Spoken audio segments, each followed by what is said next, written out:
இது வந்து பட்டியுடைய ஜாயிண்ட், இது வந்து ஆம் பகுதியுடைய ஜாயிண்ட் இல்லைங்களா? இப்போ நிறைய பேர் பார்த்தீங்க அப்படின்னா இந்த கடைசி இடம் இருக்கு இல்லைங்களா, இந்த இடத்த தான் நம்ம வந்து டேப்பை வச்சு மெஷர்மெண்ட் எடுத்து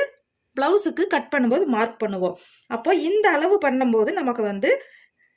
இந்த சென்டர் டாட் இருக்கு இல்லைங்களா, இந்த இடத்துல இருந்து கரெக்டாக இந்த வளைவு வருது இல்லைங்களா, இந்த வளைவில் வந்து ஒரு சில டைம் நம்ம வந்து துணி மடித்து போடுறதுலையோ அல்லது இந்த நீளத்தை நம்ம வந்து அளவு எடுக்கும்போது வந்து கண்டிப்பாக கொஞ்சம், அதாவது ஒரு 2.4 இன்ச் 1/2 இன்ச் அந்த மாதிரி வந்து மேலேயும் கீழேயும் துணி வந்து வர்றதுக்கு ரொம்பவுமே வந்து வாய்ப்பு அதிகமாக இருக்கும். இப்போ அந்த சென்டரில் வந்து இப்போ இந்த ஜாயிண்ட் இருக்கு இல்லைங்களா, இந்த ஜாயிண்ட் அப்படிங்கிறது வந்து பார்த்தீங்கன்னா பேக் சைடுக்கும் ஃப்ரண்ட் சைடுக்கும் இருக்கிற இடத்துல பார்த்தீங்க அப்படின்னா நமக்கு வந்து ஃப்ரண்ட் சைடில் வந்து அதிகமாக இருக்குது அப்படின்னா நம்ம வந்து, அதாவது ஒரு பாயிண்ட்ல இருந்து 1/4 இன்ச் வரைக்கும் எக்ஸ்ட்ரா இருக்குது அப்படின்னா நம்ம வந்து இந்த மாதிரி இப்படி கிராஸாக நம்ம வந்து வளைச்சு அந்த எக்ஸ்ட்ரா இருக்கிற 1/4 இன்ச்சுக்குள்ளே இருக்கிற கிளாத்தை வந்து நம்ம கட் பண்ணி எடுத்துடலாம்.